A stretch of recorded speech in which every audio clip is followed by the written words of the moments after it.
I am Andrew Tejada. I graduated, as you heard, I graduated in 2013 from Oneonta. While I was here, I was mainly doing performance and a little bit of directing on the side. But I really left college thinking I was going to be a performer, straight to Broadway. That was going to be the goal. But life takes you in unexpected directions. I have been an admissions counselor.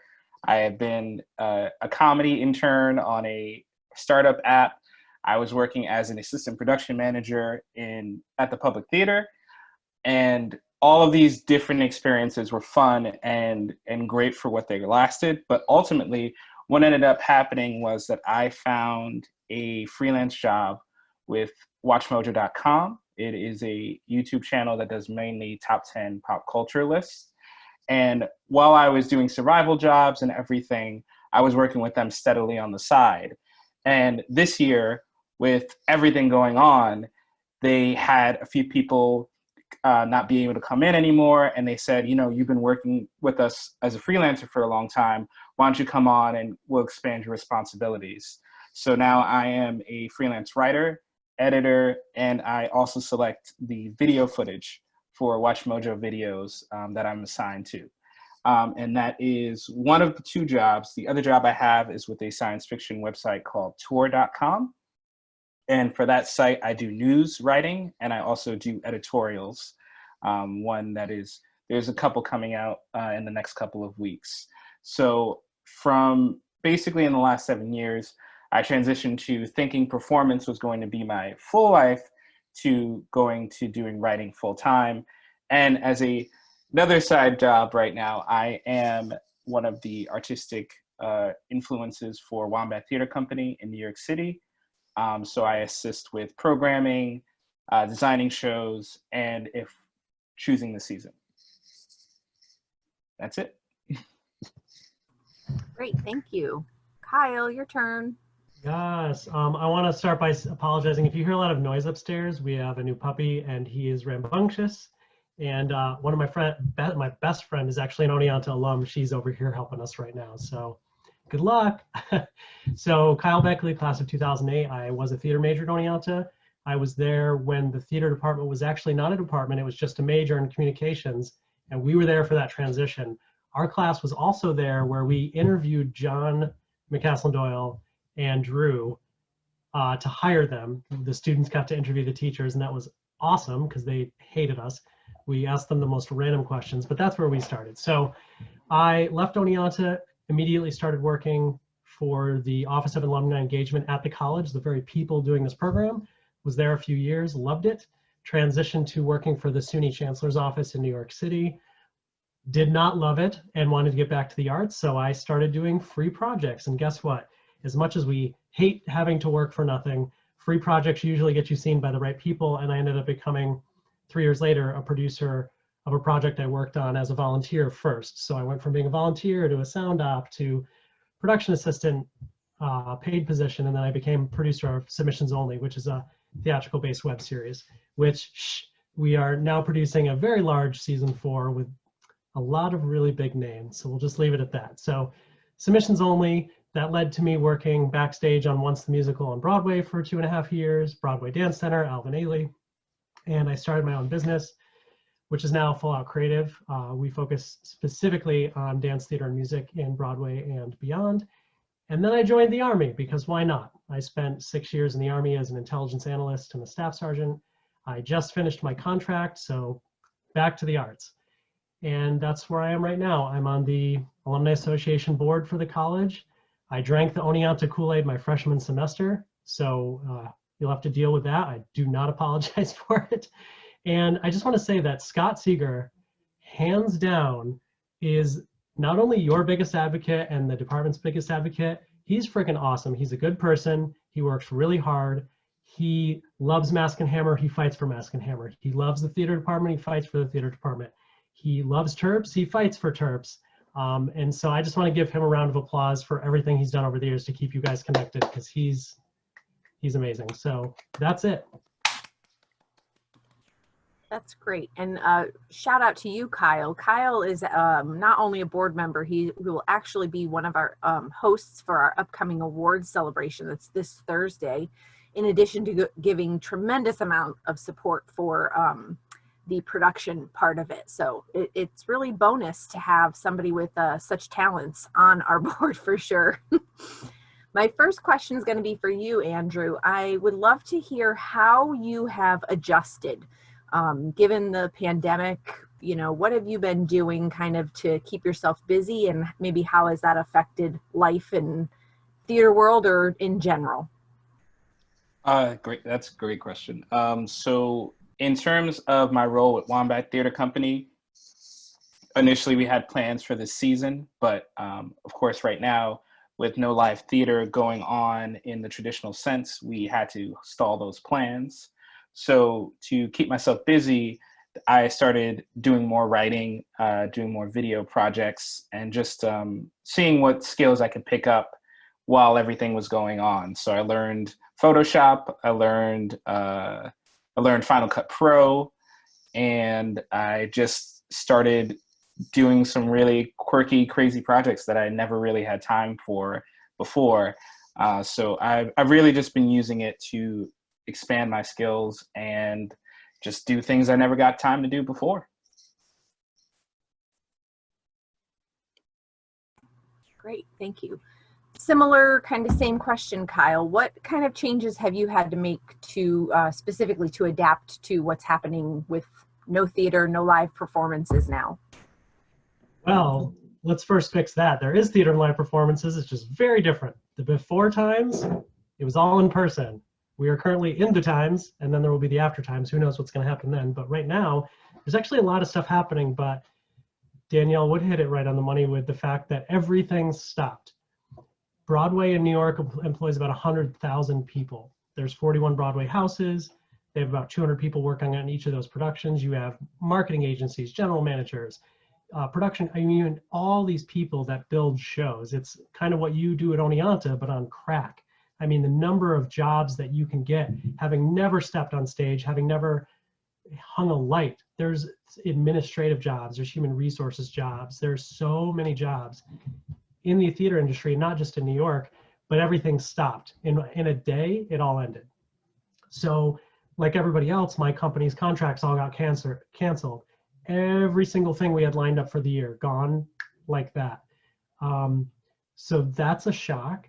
But what it has transitioned to is a really good opportunity. So I am in a group called the Think Tank for Theatrical Innovation. We are Broadway choreographers, directors, producers, performers, and we were sick of the way I'll term this as the gatekeepers, and specifically regarding social justice and opportunities for diversity, equity, inclusion, and access. And we had problems with that stuff. So we formed this think tank. The coronavirus pandemic has actually elevated all of that work in a way that we never expected. We're no longer asking permission to make changes. We're being asked how to do them. And I think that is a huge opportunity. So the moral of the story there is, if you're a performer, awesome. If you're a stage manager, amazing. If you work backstage in any capacity, awesome. That shouldn't be the only job you have, and that shouldn't be the only skill that you have. If you are like Andrew and performer playwright and you can learn how to do editing, you can do editing anywhere. So if you're a performer on the road, now you can edit videos for extra money. Do you know how to build websites or manage them? Cool, extra source of revenue. Everybody needs help with that. So having additional skill sets is important.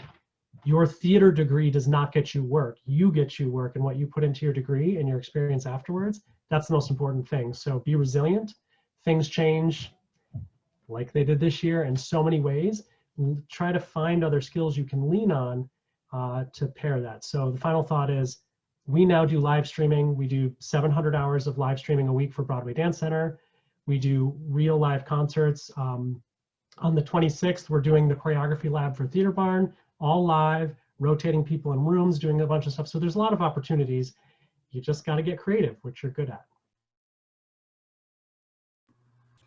Great. So a question that I typically ask alumni, and given the circumstances, I'm going to tweak this a little bit, but one of the questions I usually ask is, if you could travel back in time, it's not too long ago for either of you, but if you travel back to your student self and give yourself advice on how to best prepare yourself for your future, what would you say? And would that be different now because of the pandemic? How would that have maybe changed? And we can start with Andrew, and then I'll let Kyle answer. I think my advice would be to go out and learn as much as you can about different subjects outside of your expertise. Just like Kyle was saying, now is a great time to add some skills to your resume that you may have not had time to work on before, because you never know what direction the next job will come from. If this little bit of experience will get you in the door for somewhere, and then you can use that for something else. So the only thing I would tell my past self, I really wouldn't change much about up to this point. I would just say, you have all these electives and all these classes you can take, all these like random things you can do and skills you can pick up. Go and try something. The worst thing is you're going to find out it's not for you.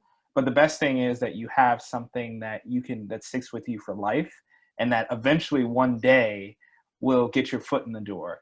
I personally would not have that job with tour.com if I didn't make a video in Final Cut Pro that got their attention and said, hey, I think you can write.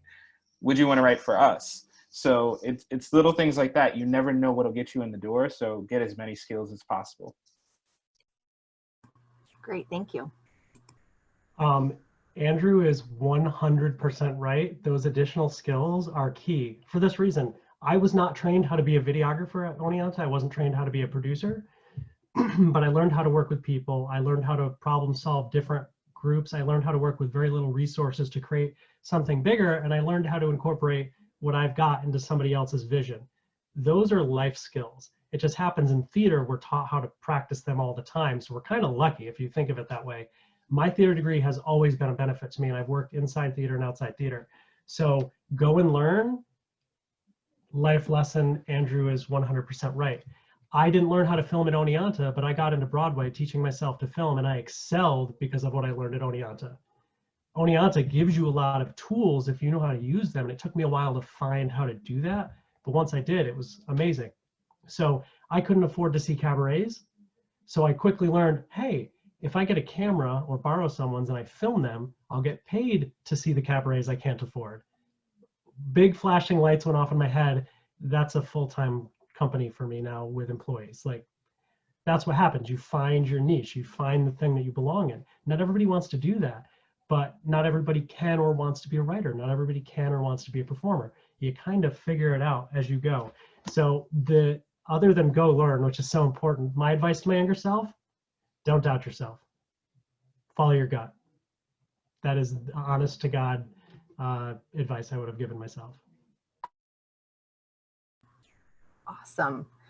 So maybe you could talk a little bit about this. I'm not sure if this doesn't apply, we can skip and maybe get to a couple student questions before I ask some other ones, because I don't want to take up too much time. But are there any professional organizations or associations that you would recommend students familiarize themselves with or join before or after graduation? I would say, from my perspective, I think the best resource and organization you'll ever have is your professors at Oneonta. They have been doing this for a while. They definitely know what they're talking about, and you may be surprised at the wealth of knowledge you can find from them by just asking. The job at public theater I got because a former professor said, hey, they reached out to me and said, hey, would you want to work with us for the summer? And I said, sure. And while I was there working with her at the summer, I met the head of the production department at public theater. And my work there impressed her enough to say, once you get back to New York City, come and work for me.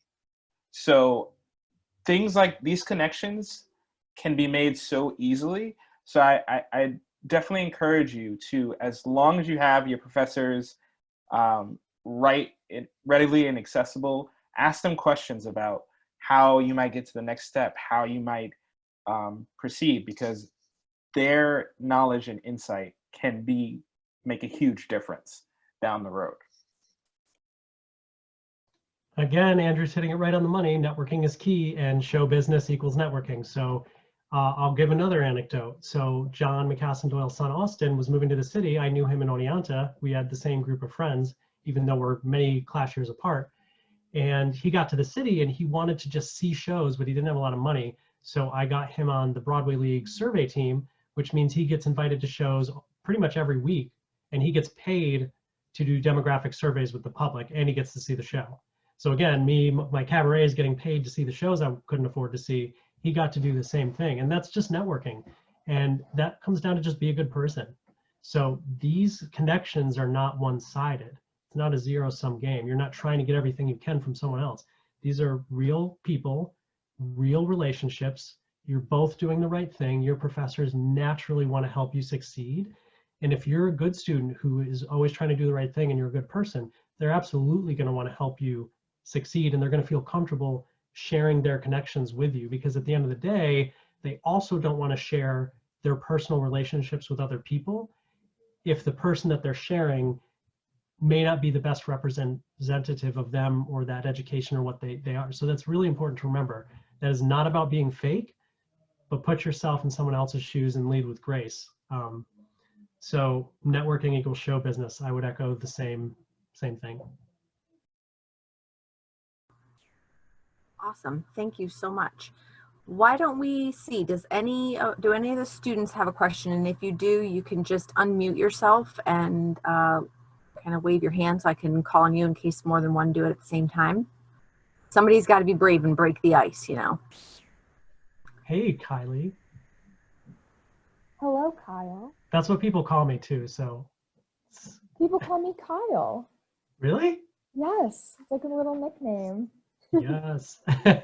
I had a question for both of you. What would you say the one or a few, if you can't decide, courses that you took here at Oneonta were most valuable to your career path? That's a tough question because a lot of things in your career path pull from multiple disciplines. Would you agree with that, Andrew? 100%. Public speaking in the communications department, even though we got lots of public speaking on the stage, this was like public speaking in an office setting, which is very different and very important. You can get all the confidence in the world on stage, but if you don't know how to translate that to a different group, you're screwed. Or if not screwed, you're going to just be struggling for a little while. So public speaking was amazing. And theater-wise, honestly, it was play analysis. I loved play analysis because that scientific way of breaking down shows is in a way what a lot of performers and directors are required to do in some ways anyways. So just thinking about it in that structured way helped think about shows. For me as a producer now, I have to do that. I might not graph it all out, but I have to think about it that way. So play analysis and public speaking. Without costuming, I would not know how to sew a button. So I really have to shout out costuming really quick. In terms of that, I mean, Kyle's so right. There's so many different classes that combined all these different experiences. I would say if I had to choose one in particular, I think directing really encouraged me because I know I've said this a lot, but I came into Oneonta thinking I was just a performer. And when I got into directing, it encouraged me to think past myself. It encouraged me to think, how would the set come together and what people need to be involved in that conversation? How would the lighting come together? It encouraged me to say, I can't just come at directing from one perspective. I need to open this up. And I was fortunate enough to get to direct in my senior year as well and get that hands-on experience. So I would say, yeah, that was a pretty instrumental class it was kind of just a test of, okay, what have you learned these last 3 years? Let's put it all together and see what you can do with it. I actually have something else to add because now that I'm like racking my brain, this is amazing. Do you guys still have stagecraft? Absolutely. You still have lighting? Yep. That paired with the practical experience of actually breaking down the sets and putting them together and learning how the structure works, I think honestly that was the most valuable thing I learned. Learning how to use all the power tools that I now have in my garage for fun, but also being able to jump in and just help on things on smaller projects. And I TA'd lighting with Scott for a semester. I was a performer, but like there was something about it that I found fascinating, and I didn't have to think. I just had to like hang stuff and work with that. I think those practical classes, whether you're a performer or not, are extremely beneficial, and you don't realize how many dividends they pay until 10 years down the road, and you're like, oh my God, I did stagecraft today. I didn't even realize it. So yeah, there's a lot of really good practical classes, but you have to pair it with real world experience outside of the classroom. Thank you both.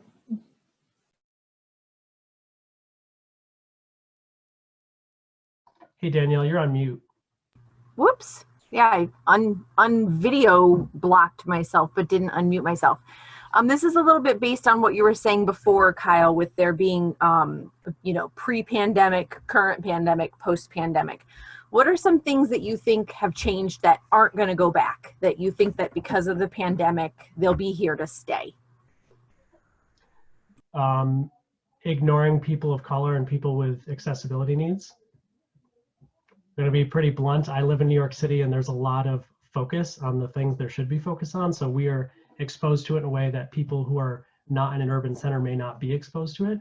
But we all have social media. We can see everything that's going on. And I think our industry had a lot of color on stage, but very little color and fewer women behind the scenes. And I think that is going to change. So it's a really exciting time for women, especially because jobs that you weren't purposely excluded from, but you were still not included in, though that entire thing is opening up. So whether you want to be an accountant on a Broadway show or a lawyer, or, we work with lawyers that get paid $600 an hour. I mean, if depending on what your interests are in the theater, literally every type of job exists in professional theater, whether it's with a marketing agency or as a marketing role on a big production like Wicked, which lasts forever, so they hire lots of people.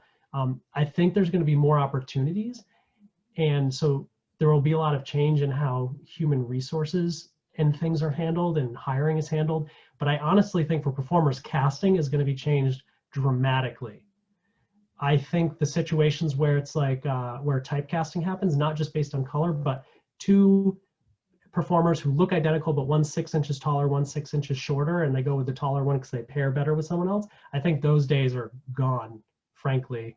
The typecasting people based on color, you're Italian and you look racial, so we're going to cast you in racial roles, but we're not going to include someone who is Hispanic in the Heights role because they don't look as Hispanic as you do. Those things that exist, I think they have all come out and they're all going away, and I hope they stay away. So I think access is going to be the most dramatic change. If you're in the industry, that happens. Wow, so one finally positive thing for the pandemic, I guess, right? Oh, there's a lot of positive things. I'm an optimist, so I'll give you all the good stuff. That's great. Andrew, did you have anything to add to that? No, I think that was honestly the perfect answer. I think before there was always reasons, right? There was always reasons that you couldn't do this job because, oh, you live over here in this city, or we can't cast it right because, we have to get going on this project. I think now we've taken a step back and realized that those barriers are just imaginary. You can work from anywhere. You can cast it right and take the time to do so. So I think that's going to have huge ripples for representation and open up a lot of doors for people. In representation, I mean, I'm talking about this because I've been working with this professionally with a group of people. Like the think tank that was started was me, cis white gay Army veteran, a Black woman, and a female immigrant. Those are the three minds. We didn't do that on purpose. We just were in all of these meetings and stuff, and we didn't get why this happened this way and why these people were big. It didn't make sense to us. So we just naturally formed a group. We didn't even call it anything. We just met on Zoom because it happened at the beginning of the pandemic and just had conversations. And now we have 35 members, a certification path for public organizations, and we are meeting with lawyers, and we're trying to help people navigate this who want to do it but don't know how. That is a good sign. The number of people who want to make change but don't know how, that's cool. If you're willing to learn, we're still learning. let's do it. And that's been, I think, the biggest shift that I've seen during the pandemic, and it's all good. Awesome. Who else has a question? All of you look anxious. Go for it. Is it Kiora? Yes, that was perfect. That's me. Awesome. At least I got one right. Woohoo. Kiara, we've seen you. Did you come down to the city? I did not, but I do live there. So if you guys saw me like going to McDonald's or something, probably. My question is, I actually have one for Andrew and one for Kyle. My question for Andrew is, what is it like being a freelance writer? And Kyle, what do you think is the most effective skill that we can learn as theater people since we have nothing but time? Andrew, you want to go first? Yeah, I'll jump in. Being a freelance writer is fantastic. It has taken a, I mean, very long is not really the right word. It's taken a long time to get to where I could do it full time and it can pay the bills. And the best part of freelance writing is you can do it anywhere. You can make your own schedule. I could go to a different part of the state and do it as long as I'm sticking with deadlines. I think the most important aspect if you want to get into freelance writing is don't make it your primary thing. Don't start out saying, I'm going to make $5,000 this month from freelance writing, because unless you are really good and really lucky, that's not going to happen right away. But focus on what kind of writing suits your style first. Write to your style, learn your styles so it's perfect, and then get ready to learn every type of style.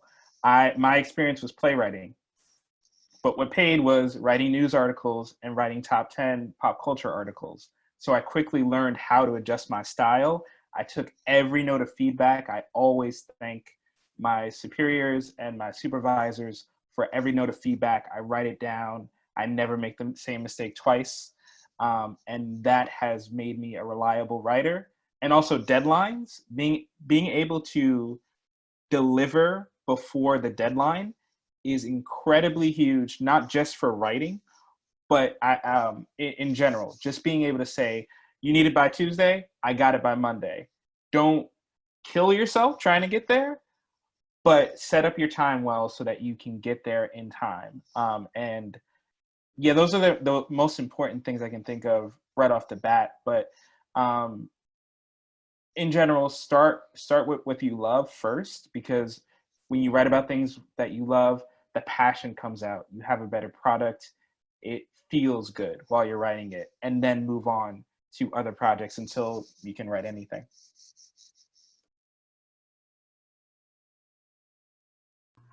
So I think like a producer and a business owner, so I'm going to cut straight to the chase and give you actually a list of skills, job things you can teach yourself that will directly translate to either work you can do on the road, perform or not, or things you can use to supplement your income. So I'll read them to you, but I'm ready. And I'll type them all in too. So coding, you can make, so there are Broadway performers who code on the side. That is probably the most lucrative thing you can do.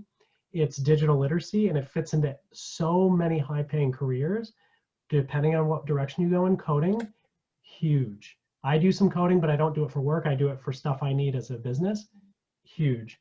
Learning how to build or manage websites. So whether you're building from scratch, don't really need that anymore, or you learn how to become really good at managing Squarespace or WordPress sites, you now have a source of income, because there's a lot of people who don't want to learn how to do that, but they're willing to pay for it.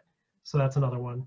Photography and videography go without saying. So if you're learning websites and you're a performer, build your own website. You now don't have to pay someone to do it, and you can get paid to do it for others. It's the same with photography and videography, whether that is using that to make your own show on YouTube to play around, or whether that's to like edit videos for other people. Hugely valuable skills that people in the industry use to supplement their income. And people like me hire people like that. So the more people come in trained, I'm like, oh, great, here we go. Let's pay you. And I would love to hire Oneonta grads for projects when they come up, because we already got something in common. It's super easy, and I've done it before. So podcasts, learning how to either produce them, make them, any of that, also valuable. fixing phones or computers, replacing phone screens, doing IT stuff for computers. No joke, great source of extra income. You get involved in a show, nobody knows how to do it, you can make some extra cash on the side. Cooking, I am not kidding. You become a good cook or get any kind of certification, you now have an extra source of income and everybody wants to be your friend. And then the last three are musician, any type of instrument or multiple types of instruments. You can now plug into something where somebody may have a need. Light op or sound op. You know how to use a light board or a sound board, even a rudimentary one. People are always looking for those, and that doesn't need to be your career. Sometimes you just need to know how to get it done, for smaller productions especially, and you now have extra cash, and now people want to work with you over and over again. So that's my list. I'll type it in the chat.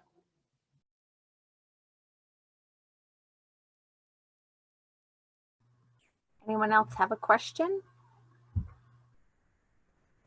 I have one. It's nice to see you guys again. Thank you guys for doing this. My question is, what were you guys doing or working on when the pandemic started? How did that change your plans? How did you learn from it? Were you able to continue with the project you were working on, or did you have to like cut it completely? Everyone kind of knows this is kind of my thing this year. I've had 2 shows canceled.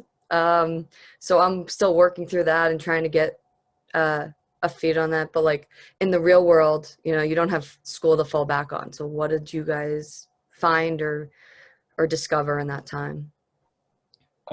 First, I want to say so sorry to hear about those shows. Like, we've all had that feeling, and I know it's horrible. So I'm definitely sorry to hear about that. I would say the first thing I want to say right off the bat is I had no idea what to do when this was all going down. I struggled at the beginning of it. So I want to say that, because it is okay to have a moment, because even before the pandemic, when I was in between jobs, there were moments where like, I don't know what I'm going to do right now. So a little bit of floundering is okay at the beginning. I would say it was definitely a blessing in disguise, because I did have a survival job when the pandemic started. And as I was at home more and I had more time to work on writing on the side and take on more freelance projects, the freelance projects started to take priority over my actual work, which they were running out of things for me to do. So I spent June not spending hardly any money, hoarding it all for my job. And then I said, you know what, I'm going to take this money and I'm going to give myself 3 months to establish something new, whether that be freelance writing or transitioning to a new career, because the career my survival job is no longer enriching me. And I'm not doing anything with this. I'm not learning any transferable skills. So with that incentive, with leaving that behind, then I was able to fully focus all my energies on writing. And I also, when I wasn't writing, I was taking Skillshare classes. Literally anything. I was like, I'll learn how to make bread. I will learn some Final Cut stuff. I'll learn how to take better photos. I was just trying to learn whatever might be useful down the line. So really, it goes back to what I was saying before, I think, is that when you don't know where the next step is or where the path will take you, start with things that interest you and work outwards. And you're going to find that thing that's going to get you through this.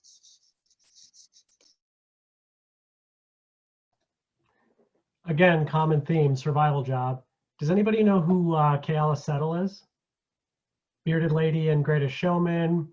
She's multiple Tony-nominated actress on Broadway for multiple shows, including Waitress. She was a sound engineer. Had an ear for music, studied it, did theater, was a sound engineer. Someone discovered her singing on stage. Backstage doing her other job. She's freaking famous now and she loves it and she's awesome at what she does. Kayla, perfect example of you may want to be whatever you want to be in the theater industry, and sometimes you can work as hard as you want, you can be as lucky or not lucky, as unlucky as you want, you can be as talented as you want and yet it's fate sometimes that determines when your moment is. So for her, she had kind of given up and someone found her. It's kind of like the pandemic. Everything I had, just like Andrew, gone. Every single thing we're working on, gone. So I was producing a built from scratch cabaret for Ruby Rakos, who was our Judy Garland in Chasing Rainbows. And we were going to be at Birdland, the #1 jazz club in New York City. We were super excited for her first show. I was producing. I'm like, this is amazing. Hired a music director, writer, awesome.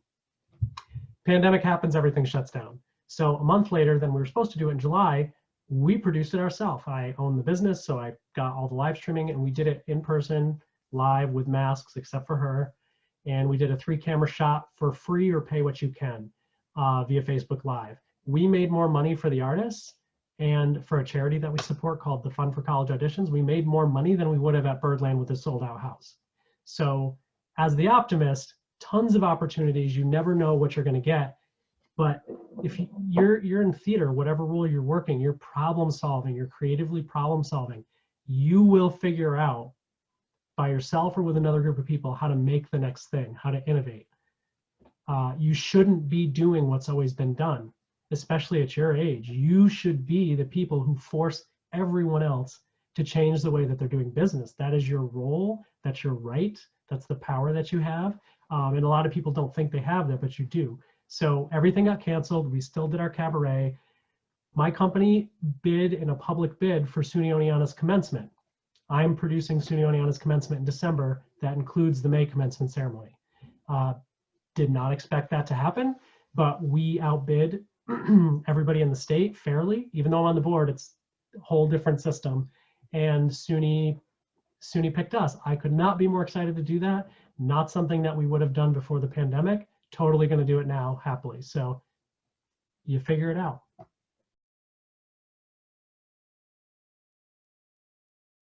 Thank you. Great questions, everyone. Does anyone else have a question? Hi. Bill Mendoza. Hello. So this kind of goes for both. I know you talked about finding your niche and kind of basically teaching yourselves these new things during like a time where you have a lot of time now. I'm kind of in like discovering the field in like photography and videography. And I know, Kyle, you were talking about not having those resources or like being taught that at your time at college. So I guess my question is, what would you say would be like the first step to kind of like, you know, getting like your grounds onto like the whole videography and photography, like being able to do the work, getting whatever big idea you have in your head, like produced and like putting your name on it saying, I made that? Just do it. Not kidding. That web series that we had was a $1,200 budget the first season, where we filmed on a skateboard and a handy cam. By the third season, we had a Broadway producer, a sponsorship with Broadway World, and we had every Broadway name: Joel Grey, Audra McDonald, we had Nick Jonas, anybody you could think of was involved. So how do you go from this nothing to this? We did something we believed in. We didn't ask anybody's permission. We figured it out as we went. We just made it. So super low bar to entry. You're either going to go that route, or you're going to train yourself and get to a point where you're immediately hireable, or you're going to find a group of people who are willing to teach you. So with my company, not necessarily right at the second, but usually and eventually, we pay people to train.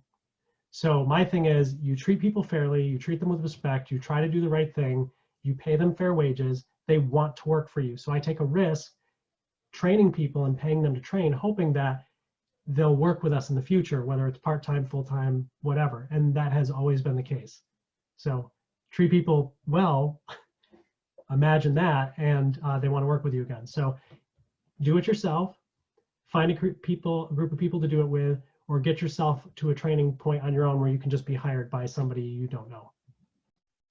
100% agree with the do-it-yourself notion. Back at the top of June, when the Black Lives Matter protests were going on, one thing I wanted to get out, one message I wanted to get out was how much of a strain it was to be Black in America and go to work every day and pretend like things are normal. And I wanted to do this project, and I knew, I was like, I'm not gonna wait. I'm not gonna wait, ask for anybody's permission. I'm not gonna try to look out for a director. I have the skills. I'm gonna stumble through this.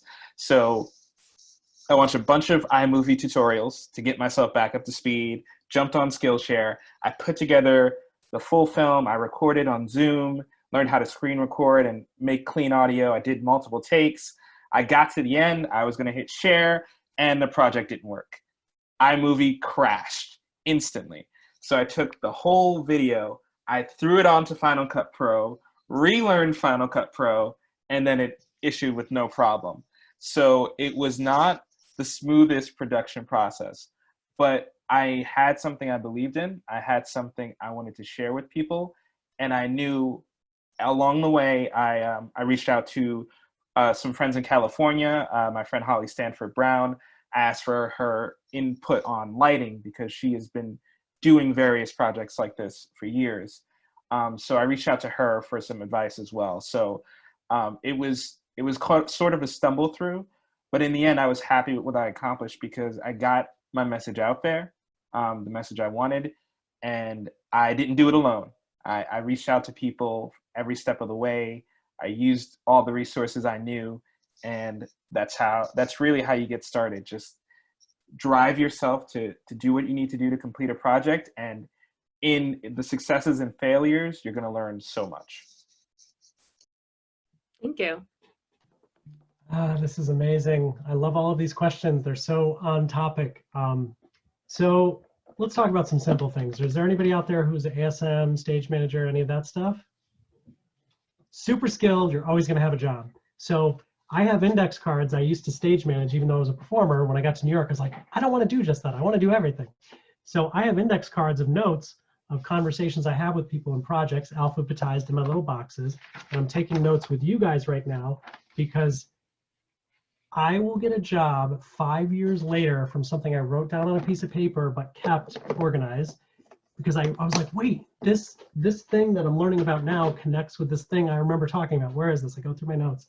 I swear to God, take notes, try to stay connected with people. You never know how those things are going to work out for you in the future. So there's something really important I want to share. Who here knows who Neil Mazzella is? Neil is a SUNY Oneonta graduate and one of the most important people on Broadway. He founded Hudson Scenic Studios at a time when that didn't exist, and now they produce the sets for most Disney musicals. They offer project supervisors for many Broadway shows. Huge thing that he built in Yonkers, and he's an awesome person. He gave really good advice to students one time when I came up that I've never forgotten because it's so simple and easy to remember. There's a difference between somebody doing something for you and giving you an opportunity. They're not the same thing. He told students, hey, you give me a resume, I will get you in the door. Whether or not you stay is up to you. And that is truly some of the best advice you could get. There are so many people that can open a door for you, but if you don't know how to walk in the way that you walk and talk in the way that you talk and do the right thing, then that opportunity is gone for you. So don't waste those opportunities. The number of non-SUNY Oneonta graduates that I've been able to work with, because they're the ones who came to me versus the SUNY Oneonta graduates that we offered something to, but they never followed up, that's on you. I would happily help many of you if there's something I could do, but that's on you.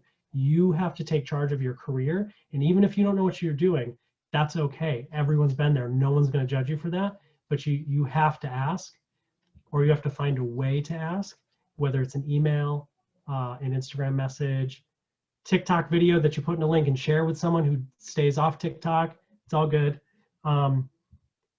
People will give you opportunities, but they're not going to do things for you. That's your job. So just always remember that distinction. Yeah, and I'll say really quick that the job I have with Watch Mojo, at the time I got the job, I was applying to 10 random jobs a day, just so I was like, I just need money, that kind of mentality. And I was watching Watch Mojo videos in between when I wasn't getting responses. So one day I just got fed up and I was like, you know what, I could write these, no problem. Let me email them right now. And I was like, they'll never respond. And within an hour, some guy was like, hey, yeah, send us 3 writing samples. And if they're good enough, we'll get you. And I was like, oh my God. So I just jumped on, and the rest is history. So you never really know what is possible until you just go out and seek it. Because I would never have, before that time, I would have never thought, oh, you could just go to the website and ask. It's that simple. You'll really be surprised how easy it is to make certain connections that can pay off hugely in the future.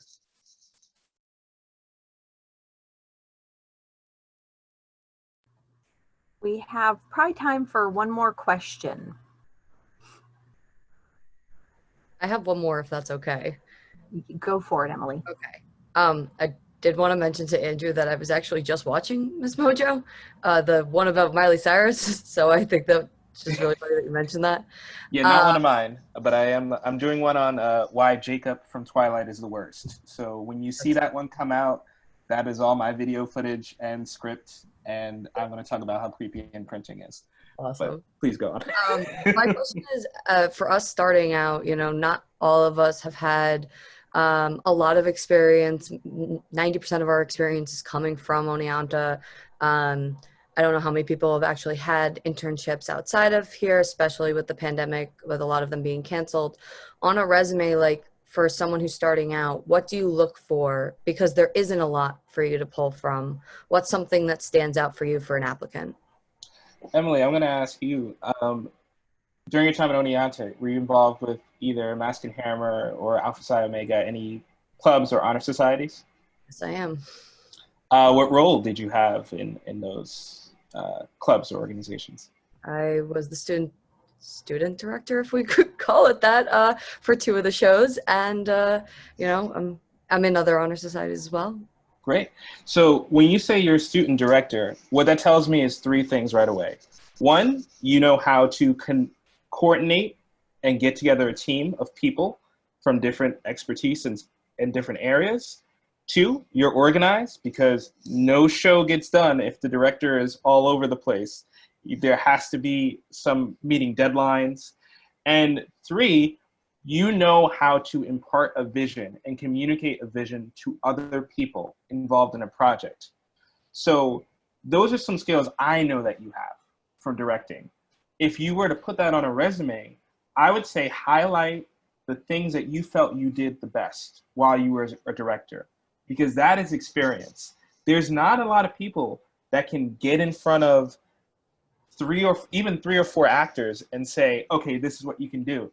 It's not as easy a skill as people at home think it is. So you have communication skills, you have critical thinking skills, you have problem solving skills. Use those, take those and put those on a resume, and I guarantee you, people will look at that and say, wow, this is experience. It's not always about having a job for 5 years. You hear that joke all the time where millennials need to have 10 years experience in the industry to get through the door. But the fact is, if you have practical experience doing something, that is always going to be 100% more valuable to someone than just saying, I had this job and this job and this job, and there's no passion behind it. List what you learned from directing, use those skills, and I guarantee you'll start getting your foot into doors. Great. Thank you. I feel like Andrew and I are just echo. We're like, echo, yes, back and forth, which it's for a good reason. Honesty and willingness to learn. So how do you get that from a resume? Well, if you lie in your resume, the entire world is on the internet now. I was an intelligence analyst. There are things I can find real quick that you'd have no idea I could find out, because you also don't know who I know. And that's not intel analyst, that's just being a person in the world, in the industry. So you have no idea that the show you said you worked on had somebody else involved in it, the ASM, who's now a stage manager on a professional production in this show and actually knows the truth and actually knows about you as a person. So if you lie, you're kind of dinging yourself 2 ways. 1, that's a character flaw, but 2, that person is going to literally give their opinion of working with you to this other person, which could give you a job or not give you a job. So always be honest on your resume. The second is willingness to learn, and that comes down to don't feel the need to pad your resume. If you're coming out of school and you don't have a Broadway show, maybe it's because you were in school educating yourself. That's amazing. There is no illusion that somebody coming out of school has to have like this amazing resume with all of these things.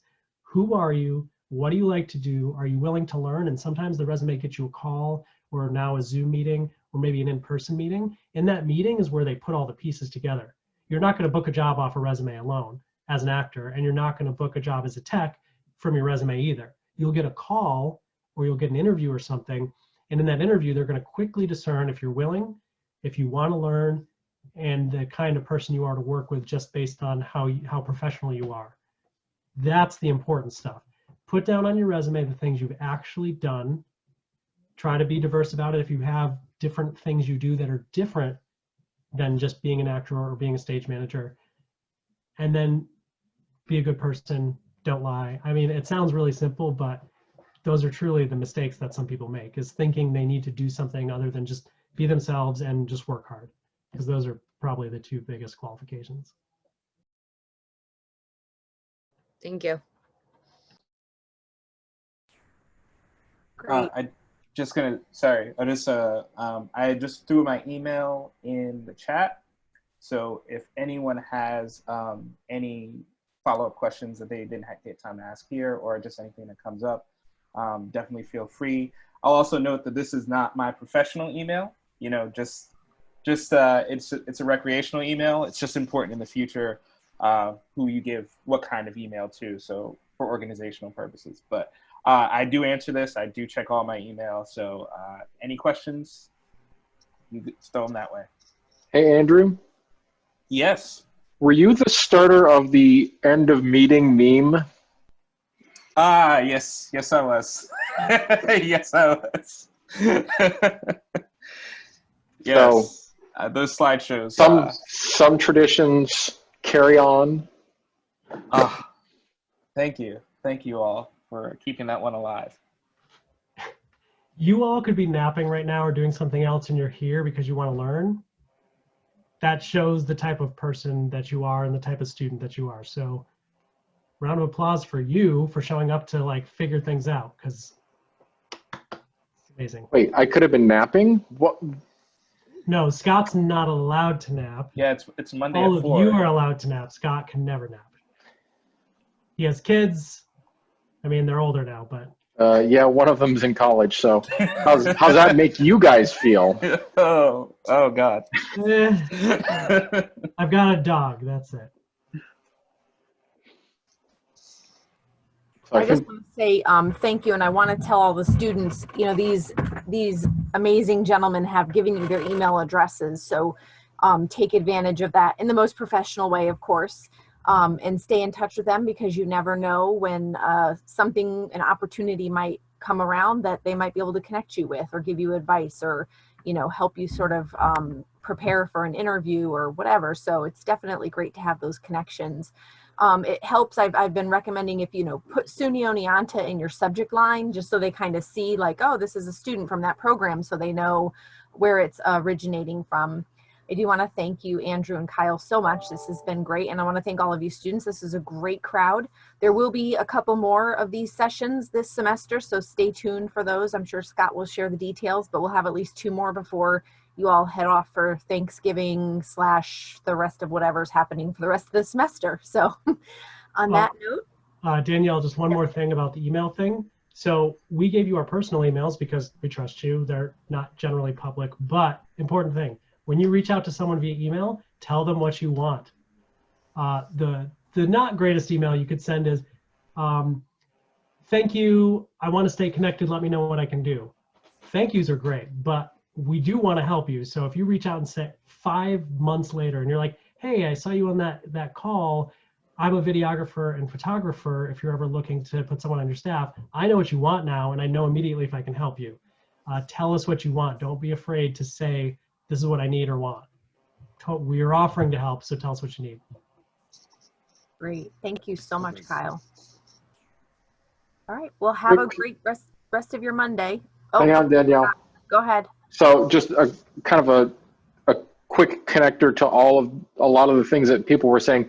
One, first of all, keep coming to these events and encourage other people to come to these events. When we're doing these live, so this kind of connects both thanking alumni engagement for doing these things and Danielle for particularly for this specific one, but on one of these Goodrich to Broadway events, we were touring Neil Mazzella's studio in Yonkers. And one of our students who was on the trip, Donna Golden, I believe, had already sent in a resume looking for just like an internship or something. And we were, we're going through, and she hadn't heard anything, but she decided to go ahead and, pluck up her courage and say to Neil, "Hey, Neil, I sent my stuff in. I hadn't heard anything. Do you know what I can do?" And, this guy is a player in Broadway theater. So he is a big deal. And for her to get up the courage to ask this guy about it, and he was like, "Hang on," and somebody happened to be walking by who was like one of his assistants.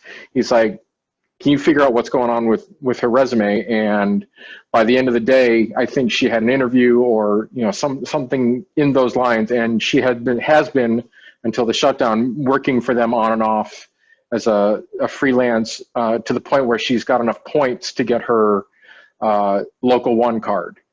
So, that is the power of making those connections and of following through and of, being an alumni of this particular place. So just keep all that in mind and be good to your classmates and keep those connections, because you never know when they or you are going to need a job or you're going to need somebody to hire. So that's the wrap up. Very good point. And on that note, we will end. And thank you again, and have a great rest of your Monday, everybody. Nice to see you guys. Thank you. You too, Scott. We'll get you your statue. Thank you guys so much. Don't worry about it. It's all good.